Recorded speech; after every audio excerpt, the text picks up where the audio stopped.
Good morning from our global headquarters in New York. I'm Manus Crenny. Welcome to Bloomberg Brief. Let's set your agenda. President Biden warns the U.S. will hold back more weapons if Israel invades Rafah. He calls the potential loss of civilian life just wrong.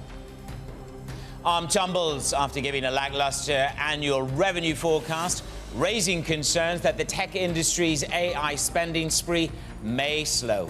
And the BOE expected to hold rates steady today, but Governor Bailey may signal when the central bank is ready to start cutting rates. A very good morning to you. We've stalled. We've stalled in the bond markets. We've paused in the rally in the equity markets. We're down 1/4%. ARM missed on the guidance, and down she went, tanking at one stage by 10%, down 8.25% at the moment. So there's just a bit of a headwind. There's a headwind in the bond market. Yields are rising ever so slightly. Equities pause for thought. With that in mind, we're talking about the flow. Cities say the flow. There's limited enthusiasm in terms of participating. New longs have drained to a trickle. Keep an eye on Airbnb, down 7.79%. Again, a slowdown in booking ahead of the summer peak. Or is it a crack in the US consumer? That's what you want to ask yourself. Bonds rise. I mean, we had yields rise. We had a drop in yields for 5 straight days. We went into $42 billion worth of 10s. The demand was tepid. What does tepid mean? It's a bid-to-cover ratio of 2.49, pretty much in line. It just wasn't enough to drive the yields lower. $25 billion worth of 30-year paper come today. Let's see whether we can absorb that easily. We're counting down to the Bank of England. We'll catch up with Lizzie Burden a little bit later on. Sub 125, 124.74. How dovish of a tilt is already in this price? Will there be a split in the vote? So we're talking about central banks. The Bank of England, that piece of theatre will come a little bit later on. But to the Fed and the Fed speak. The Boston Fed President, Susan Collins, signaled more confidence is needed that inflation is moving towards 2% before moving on rates. There's a significant amount of uncertainty around that outlook, and the recent data lead me to believe that it's just going to take longer than previously thought. Henrietta Pacquement is the head of global fixed income at Allspring Global Investors. Henrietta, welcome to the show. Good to see you this morning. So there's a hesitancy in Collins, and that is the building narrative from everybody. In your view, these insurance cuts have re-entered the market, 2 cuts. Is that what you see, or what does higher for longer really mean for you in your position? Yes, we've had a backup in rates, and we peaked out on the 10-year in the US at about 470, and we're about, call it 20 basis points lower than that at this point. And yes, I agree. The latest inflation prints that we've seen have been a little higher than expected, particularly on the US side, and that's what the central banks are reacting to at this point. So it's pushed out rate cuts. For us, it's going to be 1 or 2. Possibly starting in the autumn or December, because we've got the US elections, which is going to take the November cut out in our minds. I thought her language was particularly rich. She talked about a methodical perseverance to take time, and it's going to continue. It's going to be uneven. I'm curious to understand what you see as being some of the cracks. US exceptionalism seems to be showing the initial chinks in the armor. Now, this is a refreshing opinion, because everybody, to a man and woman, have come on this show and they evangelize that exceptionalism. What is it that's potentially breaking there in that vision for you?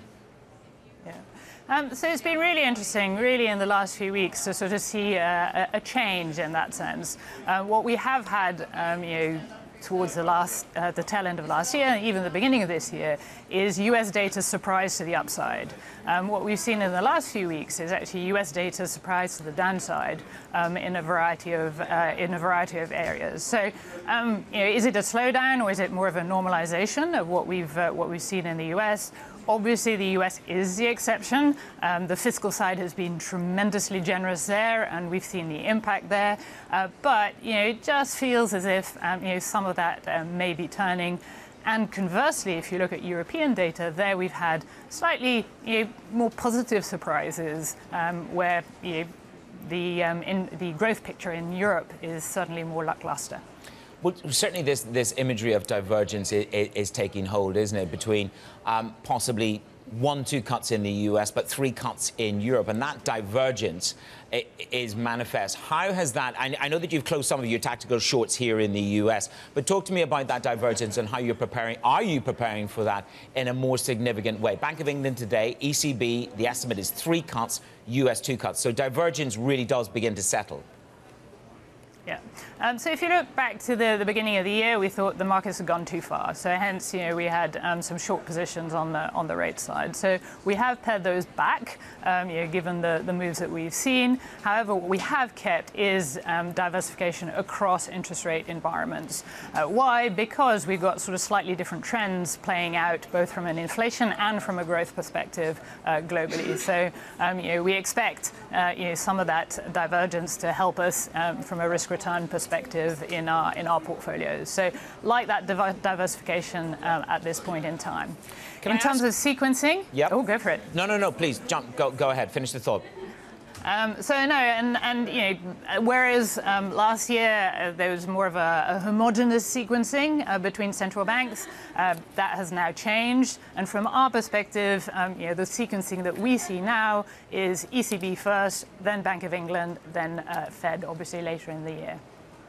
Okay, and with that in mind, what does that do to the bond narrative? I mean, we saw my favorite word of the week is recalibration, which is that 22 basis points drop in the 10s, in the 5s, sub 5% in the 5s. So we recalibrated in the United States of America, lower in the bond markets, lower in yield.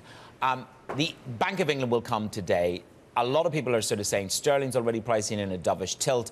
To what extent do you think that narrative, that shift to dovish narrative from the Bank of England is already there? I mean, the market's pricing in 1 full cut by August.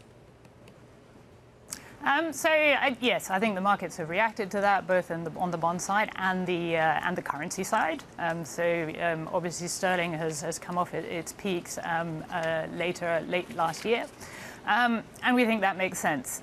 In a way, the UK is in a funny situation. From a growth perspective, it looks more like Europe. From an inflation perspective, it looks a bit more like the US.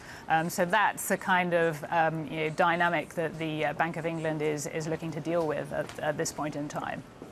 I love the phrase that you have here, that the US is detaching itself from the rest of the world, and it seems to be having more trouble with sticky inflation. And that really sort of plays to what you've just said. The UK is ahead, Europe is ahead on that front. What is it that's going to materially shift the inflation outlook here? I've had various people say to me it's the housing component, it's the services inflation. But what is it in your mind will shift the gears for the Fed to enable them to pull the trigger on the dry powder that they have? So 2 things. Obviously the housing piece is slower moving, and I think that's well appreciated. So for us, it really is that service component and making sure that that one is showing the trend that they want from a level perspective down. And don't forget that the Fed has got that dual mandate on the inflation side, but also on the employment side. So we're also keeping an eye out on what's happening there, because they will be obviously very sensitive to any deterioration on the employment side. OK, let's see what the Bank of England does deliver. We'll cover that through the morning. Henrietta, thank you so much for being with us. Henrietta Pacquement, Allspring Global Investors. Other top stories for you trending on your Bloomberg terminal this morning. Here's what we've got. Blackstone President John Gray says the Fed will be patient in cutting rates due to stubborn inflation. But he sees it making 1 cut this year as US growth decelerates. China's exports rose slightly, more than expected in April. It was a boost for the economy. Exports increased 1.5% in dollar terms from a year earlier, reversing a drop in March. While imports climbed 8.4%, the jump in imports was largely driven by products such as chips and PC parts. BBVA has launched a hostile bid for its rival, Sabadell. The all-share offer comes just days after an earlier $12 billion approach was rejected. The Spanish government criticized the move and said it could be negative for the industry. Elon Musk's artificial intelligence startup xAI is set to close its funding round at a valuation of $18 billion. That's according to people familiar with the matter. The size of the round hasn't yet been finalized. And Armstock, as I said to you, has been falling in the pre-market. The company issues a tepid annual forecast. We break down the results this hour. The stock down over 8%. And Biden's warning. The president says he would halt additional weapon shipments to Israel if there is an invasion of Rafah. Context matters on Bloomberg.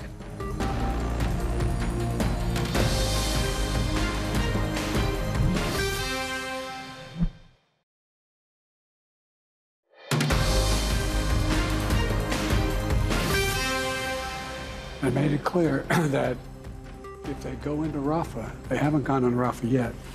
If they go into Rafah, I'm not supplying the weapons that have been used historically to deal with Rafah, to deal with the cities, to deal with that problem. We're going to continue to make sure Israel is secure in terms of Iron Dome and their ability to respond to attacks like came out of the Middle East recently. That was President Biden speaking last night on CNN. Joining me now is Ros Matheson. Ros, obviously this language that the president has used is an escalation in terms of what he's prepared to do. Can you put some context around this for me, the gravity of the shift in language?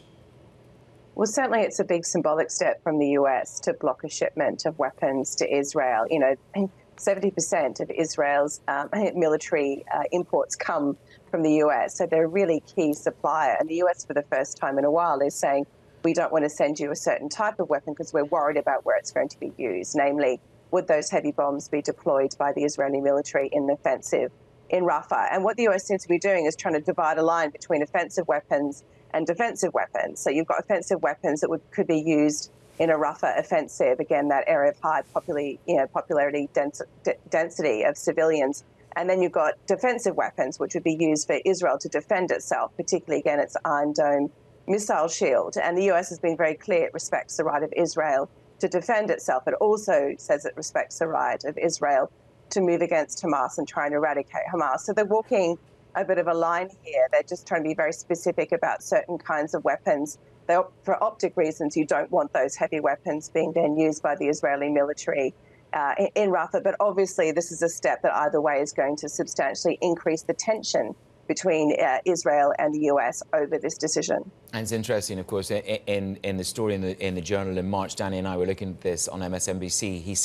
He warned that an Israeli offensive on Rafah would cross a red line, but then he quickly added, there is no red line that I'm going to cut off all weapons. So this is a significant shift, and Austin warns, the Defense Secretary warns of casualties on the battlefield. In terms of other weapon shipments that the US could potentially stop, where does that go to? Well, it's primarily, again, those heavy weapons. And so it's either bombs or it's equipment that allows you to modify bombs to make them more targeted. So the US sells Israel the kind of less guided missiles. So these are, you know, making them more targeted. You add things to them. It's called tail kit, and that allows them to be more specific in Rafah. And again, that's probably what the US would be, Israel rather, would be using in further airstrikes in Rafah. So it's anything of that very heavy artillery, bombing nature that they want to cut off. It's not things like ammunition, for example, or again, things that Israel is using for its own defense, its missile shield called Iron Dome. So they're trying to walk that line, as you say. I mean, any politician who draws a red line is probably always going to regret it at some point. History is littered with examples of politicians who've drawn red lines only to blow through them or to have to kind of change them as time has gone on. But what he did say at the time, he was very clear, is we're not going to cut off all weapons. So I guess in this case, what they're saying is they may look again at any offensive weapons, but they're going to continue to supply Israel with defensive ones. Ros, I think at the heart of it, people are trying to assess if this is a last major military escalation by Israel in this offensive on Rafah. Your sense in terms of the shift, and I'm also curious to get your take, just briefly, in terms of the power of Biden over Netanyahu, because this is almost as if it's a pincer moment in this relationship. Well, certainly, I mean, you look at the rhetoric from some of the Israeli ministers who've been speaking overnight, and many of them are, you know, on the hard right. So they've been pushing aggressively for that war in Gaza, and they've come out publicly and said Israel cannot be taking its lead from the US. Israel has to continue on the path that it's on for its own reasons. And so very strong rhetoric. Benjamin Netanyahu has not been drawn into that. He's not talking publicly, but obviously there's a strong sense of anger and frustration happening in Israel over this. And we know from all the phone calls that have happened between Joe Biden and Benjamin Netanyahu, I mean, several a week at some point, that Israel is still proceeding regardless. Is there any change in behaviour coming from that? They might be slowing down a bit. Their operations a bit more targeted as a result, certainly, feeling the pressure to be attuned to the risk of civilian casualties and all of this. So they are slowing down, adjusting perhaps. Are they going to change their overall goals? Absolutely not. Certainly doesn't look like it. Ros, thank you very much. Ros Matheson, tracking the very latest on Israel-Hamas. Colleges and universities all over the world are grappling with protests against Israel. Starwood Capital CEO Barry Sternlicht spoke to Bloomberg's David Weston about the demonstrations at the Milken Conference. Encourage free speech and debate, not violence, not hate speech. No child should have a fear for his safety walking around a university campus. Get rid of the agitators. I mean, it should occur to somebody that the attack on Israel on October 7th was right. The rumor was the Saudi-Israeli peace conflict was going to be solved. This well-orchestrated campus demonstration happened after Iran shot 300 missiles into Israel, and Israel responded with sort of a light touch, like, we can get you, but we're here. And then they pulled back, right? Because the administration said, don't do anything. And they kind of did, but nothing, right? World sentiment was shifting against Israel. Unleash the Kraken. Let the kids protest all across the United States campuses. It was well orchestrated by these SJP and all these organizations that are being funded by some left-wing organizations. If I were the President of Brown, I would say, we stand with the democracies and free speech. We stand, Israel's not an apartheid state. Here's the proof. Israel's not committing genocide. Here's the proof. If you don't like it, I understand. That's great. Leave your keys on my desk and go to another university. Ben Sass did that. That's what all these university presidents should do. They should stand up. By the way, open the doors, have a debate. Invite the people on both sides, but have that debate and let the children see the facts and then understand the situation and then make a decision. I assume these people aren't all anti-Semitic. I assume it's not because all these children want to kill all the Jews in the world. I just think it's naive, it's sad, it's offensive, and actually, my father survived Germany, so I have a lot to say. I'm just not going to be quiet about it. It's clear you feel strongly about it. A lot of people feel strongly about it. But when you make a decision like, I'm not going to contribute for the time being, is that an expression of your views, your principles, the things you're talking about, or is it an attempt to change behavior? Do you think it'll go beyond an expression to actually change behavior? Look, I don't think these universities. Christina Paxson's a great president at Brown University. She's trying really hard. She's got a, these universities have very left-leaning faculties. You should not have a tenured professor who said there was no Holocaust. How can you teach that at Columbia University? How could that person have a job? And if you thought that was fair, if you had a professor who said there was no slavery, it didn't happen, would you have him as a tenured professor? Or if a professor who's saying, he celebrates and thinks that at Cornell, who thought the Hamas should be celebrated, killing innocent children and parents. I mean, they should be shown the door. And I don't want to pay for them, so I don't want to support a university that houses that language. So I'm just saying, like, who would do that? You support those who support you. And I'm not, again, I understand if I would like there to be a government on the other side for Israel to make peace with. I'm not a supporter of Netanyahu. He needs to go because I don't think he's the guy to make peace on the Israeli side. But there's a significant number of Israelis that want peace, majority. I'm not so sure that's true right now on the Palestinian side. Starwood Capital's Barry Sternlicht there speaking to Bloomberg's David Weston right here on Bloomberg, where context matters. Good morning from New York.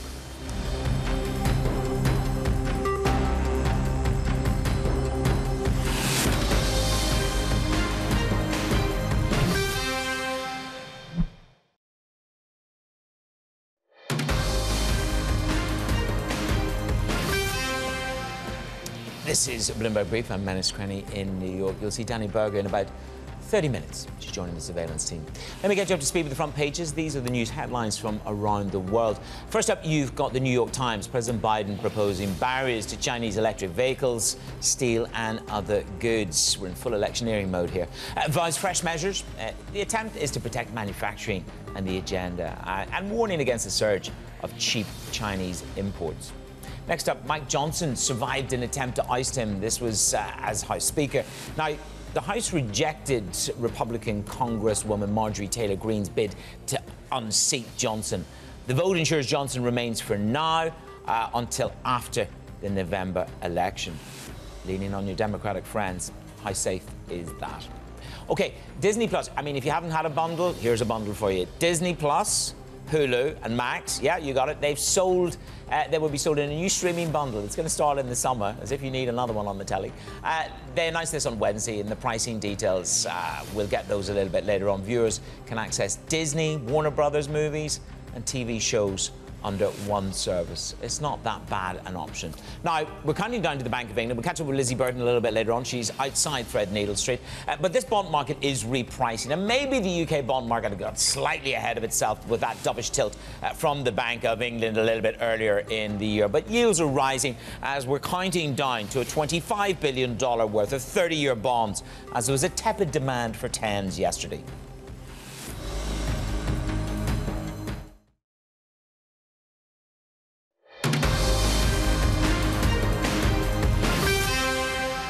From our global headquarters in New York, I'm Menace Crenny. Let's set your agenda. President Biden warns the U.S. will hold back more weapons if Israel invades Rafah. He calls the potential loss of civilian life just wrong. ARM tumbles, giving a lackluster annual revenue forecast, raising the concerns that the tech industry's AI spending spree may slow. And the BOE is expected to hold rates steady today, but Governor Bailey may signal when the central bank is ready to start cutting. A very good morning. Good to see you. Nervous and pause for thought is the reflection of the equity market, down 1/3 of 1%. Yields are rising incrementally. I mean, they're up a couple of basis points. You're hardly going to sort of wreck the equity market with that. But the underbelly of what corporates are reporting is what's irking the market. You look at the ARM guidance, stock is down 9% this morning again. Just a tepid indication of what's going on that front. It was down over 10% at one juncture. Airbnb, they're going to have lighter bookings between now and the peak season in the summer. Again, is that an incremental fissure in the consumer around the world and here in America? Down 8% at the moment. I talked about the bond market. You had, again, another record bond auction yesterday, $42 billion worth of 10-year paper. Again, we had one of those in February. It backed up a little bit. It was tepid. I think that's the word that most people would use to describe. The bid-to-cover ratio was 2.49, pretty much in line with the average, but they didn't gorge on it, and I think there's the disappointment. There's sterling. She's down 0.2 of 1%. We need a clearer signal from the Bank of England that they are on that easing cycle and that it is coming. The market right now, 50-50 for June. A probability of one full cut in August, and we've just heard from Henrietta Pacquement saying that you're going to get cuts from the ECB and the UK well ahead of the Fed. That's the current thinking on divergence in the market. But when it comes to the narrative around inflation, quantitative tightening, we caught up with the Guggenheim CIO. It was Ann Walsh. She spoke to Bloomberg at the Milken conference to discuss the Fed's path amid this deficit spending. In quantitative tightening in the U.S., the balance sheet has been reduced from $9 trillion down to about $7.4 trillion. But when you think about the fact that deficit spending has been to the tune of about $2 trillion in that same time frame, it's really been almost perfectly offset by fiscal deficit spending at this point. And that is inflationary, and it makes the Fed's job harder. It's two forces working against each other. Collision of mighty forces, fiscal spending and QT. Joining me now, it is Frank Monkam, Senior Portfolio Manager over at Antimo. Good to see you this morning. Hey, man, it's a pleasure to be here today. So, Anne, I think, really contextualizes the conundrum for the bond market. Fiscal juice, keeping the dream alive, keeping the pro-risk dream alive, and QT on the other side. I mean, when I look at risk, do we just perpetuate? Because nobody's stepping back from the fiscal pulse, either now or even potentially going into a change of administration into 2025.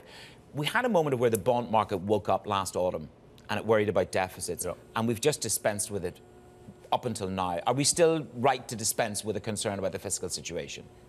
I think the fiscal situation is still one that we need to be concerned about. I don't think that's going away anytime soon. You know, if you look at what's happening in the bond market, just recently, we had a Fed meeting last week, and they made somewhat of a dovish pivot, so to speak. But when you really look at what's happening with supply dynamics in the bond market, I think rallies here are really probably need to be sold.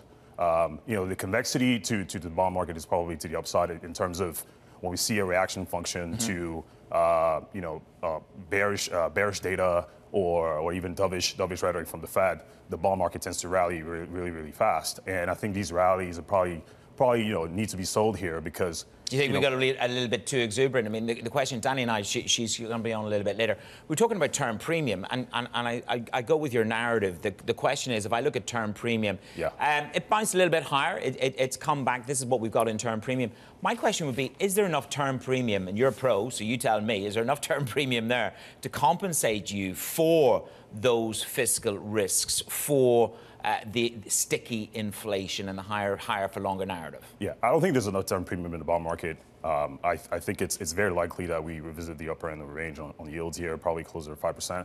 I think what's happened recently is that you've got a bit of a carry, an appetite for carry in the bond market. That's what's keeping the bond market sort of bid here. But the duration story really isn't what investors are looking at. It's too early to really put duration bets in the bond market at the moment. But with yields being 4.25%, 4.50 on the 10-year, it's really attractive from a yield hunting perspective, especially since investors haven't seen these level of yields for a long time.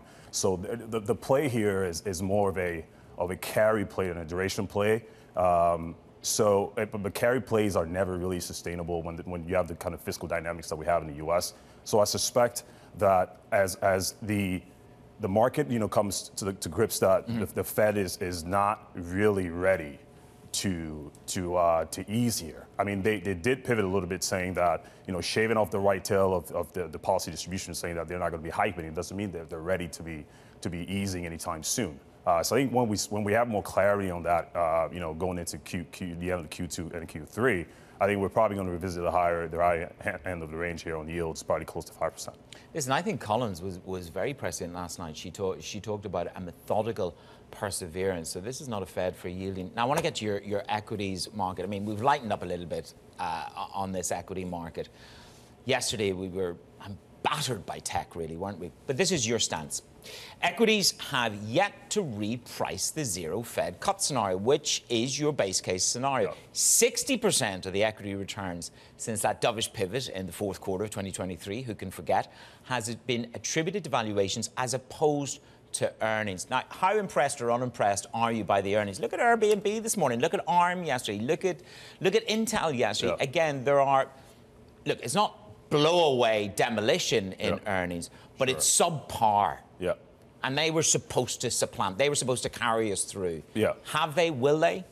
I think it's subpar earnings, and you're really seeing the way that the market is rewarding companies that are beating on earnings today. It's been a very tepid, feeble reaction to earning beats. But on the flip side of it, companies that have missed have been punished pretty severely. So it just goes to show the undertone of the market at this stage. And to my point about equities having repriced, my base case, which is the Fed staying on hold through the balance of the year, is that you've got, since the Fed pivoted in Q4 last year, you've got a rally in equity that basically was driven, 60% of it, in my opinion, based on my modeling, was based on the fact that the Fed is going to cut about 6 times in 2024.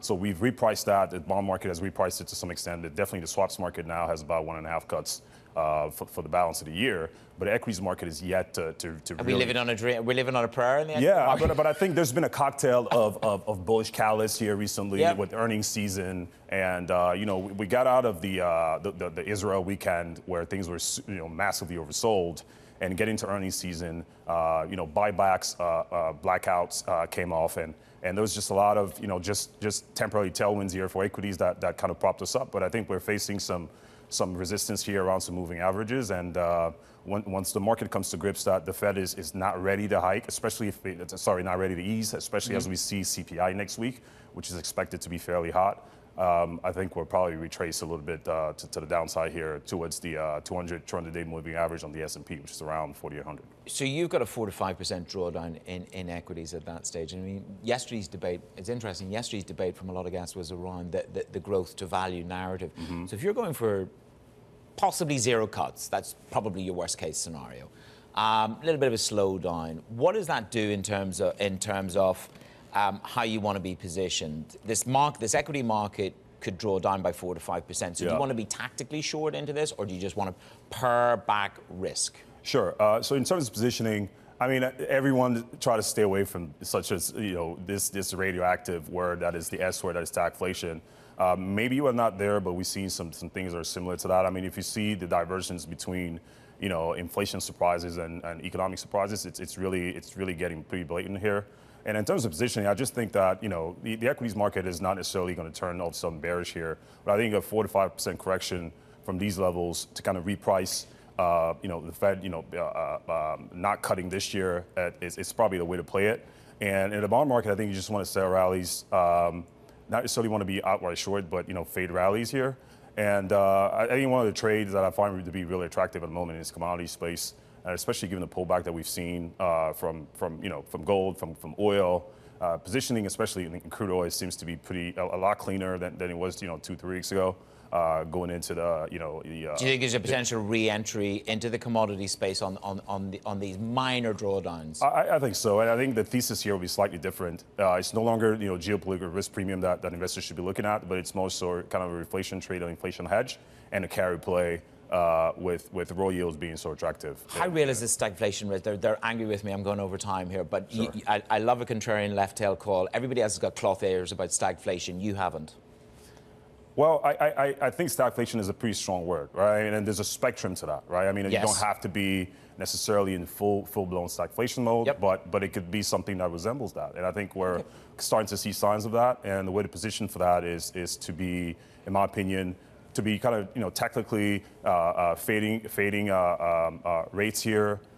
Look for, a small equity correction here over the next couple of months, and be long commodities because of the raw yield and the reflation hedges that it provides. Frank, thank you very much. And you're right, there is a spectrum of stagflation. It just depends. It's not 1970, as some people have said to me. Frank, thank you very much. Frank Monkam there of Antimo. My guest on the markets. Coming up, stock in ARM falls pre-market after a disappointing outlook. More on the context of the move on Bloomberg.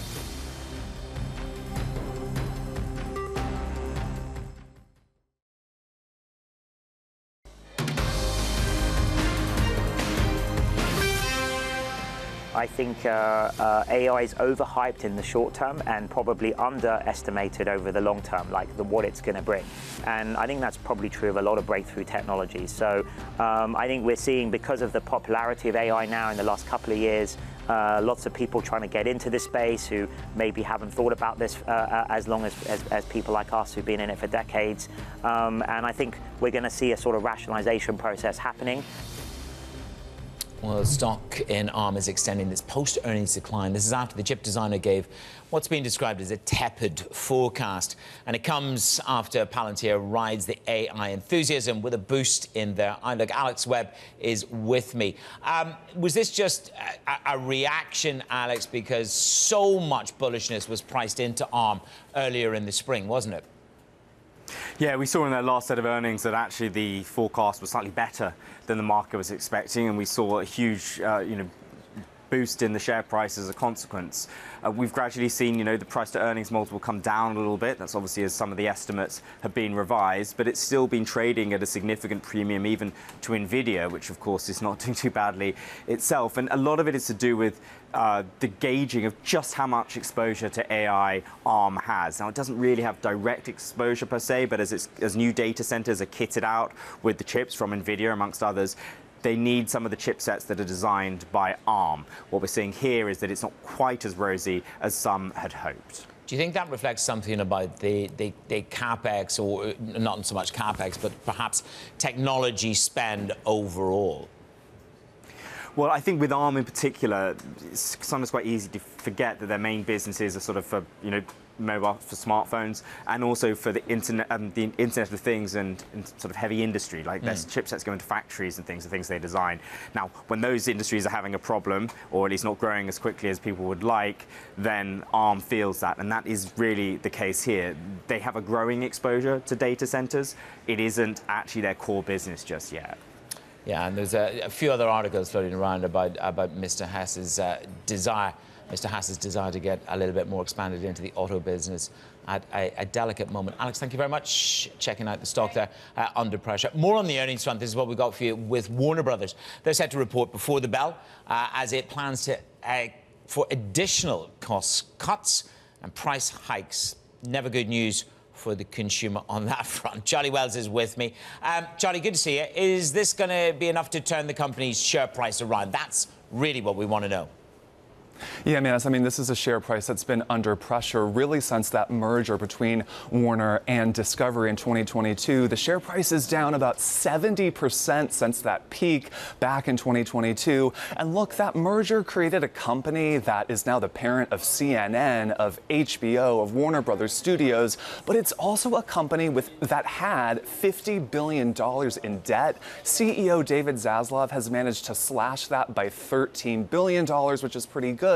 But people familiar with the matter are saying that he's telling top lieutenants they need to find more ways to cut costs. People familiar with the matter have said that could include some job cuts. There have already been 2,000 job cuts at this company. People familiar with the matter also said that the company will be raising prices for its streaming services. Now, is that enough to turn this around? I mean, we've heard that cost-cutting story before, and we also know that all the major streaming platforms have been increasing their prices. So when they report in just a few hours, there's going to need to be a rabbit out of a magic hat in order to really turn that share price direction around. Well, tell me this then: Warner and Disney getting together, selling their streaming services together. I mean, is that a rabbit coming out of the streaming hat? Is that the to use your phrase, Charlie? Stole it there. I mean, is that a rabbit out of the hat in streaming?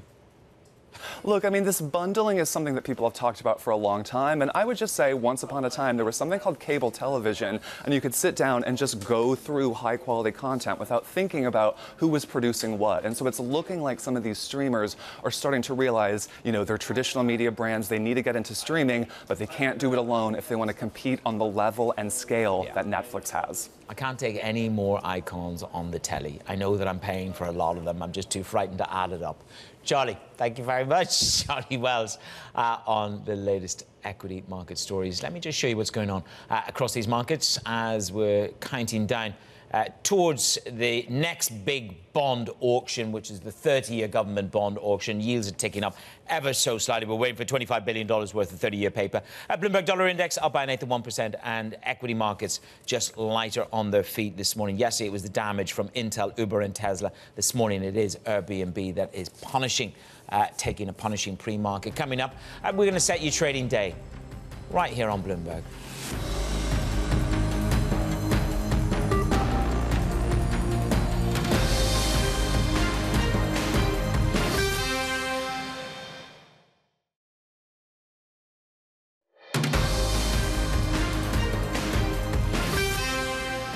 Bloomberg Brief. A very good morning. I'm Menace Crenny in New York. Here's a look at what's ahead for you today. We've got Roblox, Warner Brothers, and Tapestry reporting earnings. That's before the bell.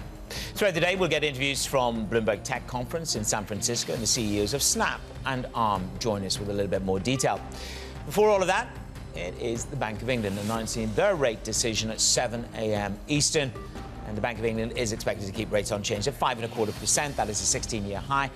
The Governor, Andrew Bailey, may give a stronger signal that the central bank can lower borrowing costs from their current 16-year high. Lizzie Burton is with us. She is our UK correspondent. Lizzie, good to see you. So much dovishness has been priced into this. I just wonder, is the bar sort of high for disappointment? Talk me through what we think we're going to get. Well, at the moment, markets don't expect the Bank of England to cut till August, so you could get a bit more dovishness and see bets changing for more than a 40% chance of a June cut off the back of this. There's so much focus today on when the first cut will be, but also the cuts beyond that. So in terms of clues, Manus, first of all, look at what they say in the guidance. I doubt we'll get the clarity as the same as the Riksbank gave yesterday, saying that you'll have X number of cuts this year. But you could get a tweak to the language saying that they favour a cut in the coming months. Maybe they follow ECB President Christine Lagarde's lead and tell us which data they're watching as a wink-wink as to whether it will be June or August. Also mind the vote split. Does Dave Ramsden join Swati Dingor in voting to cut? Would that be a signal to markets? And then finally, the forecast as well. If they see inflation undershooting the target, it would be a pushback against the market curve. I mean, they're in a fundamentally different position to where we are here, which is this higher, sticky, intransigent inflation, which they're battling against. Structurally, you're much closer to 2% than we are here, or they are in Europe. So where is the gilt market positioned in terms of its inflation outlook? Well, you're right, Manus. I'd just say that it's taken a long time, but Andrew Bailey, the governor, has finally acknowledged that the UK inflation story is closer to the ECB's than the Fed's, and therefore you could see the Bank of England cutting rates more in line with the ECB than the Fed. And in terms of the market reaction, you could see a bit of repricing if there are these dovish signals where you get a boost to gilts and a drop in sterling. But lots of economists in their notes about this meeting pointing out that the exchange rate is a bit overplayed in the Bank of England's case, because more of our trade is with Europe than with the US. If we're more in line with the ECB than the Fed, it's that pairing that matters. You won't see too much weakness against the euro. And really, if you have a little boost to growth via the exchange rate, maybe that's more of a feature than a bug.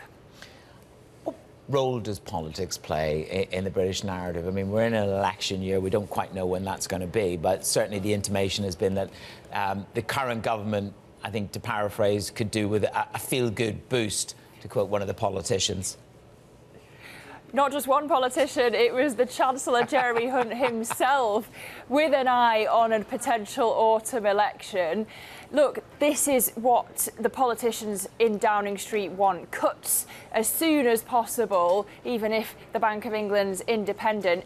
They're not the only ones who are going to put pressure on the BOE for cuts when they start. You're also going to have pressure from markets if inflation falls below that 2% target before the August meeting. It's going to be incredibly difficult for the BOE not to cut if inflation's already at 2%. And then there's the whole political debate about QT and what that would do, perhaps for the Exchequer at number 11 Downing Street in terms of the ability to move on taxes. Oh, yeah, love politics and taxation. Lizzie, thank you very much. Good to see you.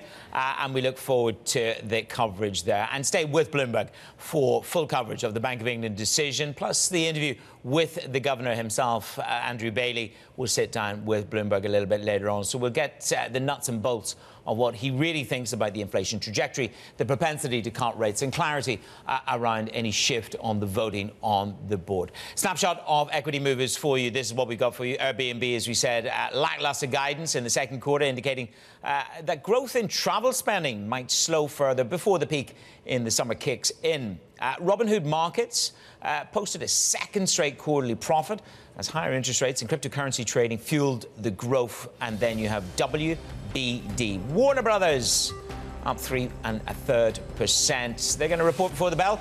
They're planning cost cuts as well as price hikes potentially in their streaming service. Let's stay to play, and we are counting down to that all-important $25 billion worth of 30-year paper testing the bond markets on Bloomberg. Good morning from New York.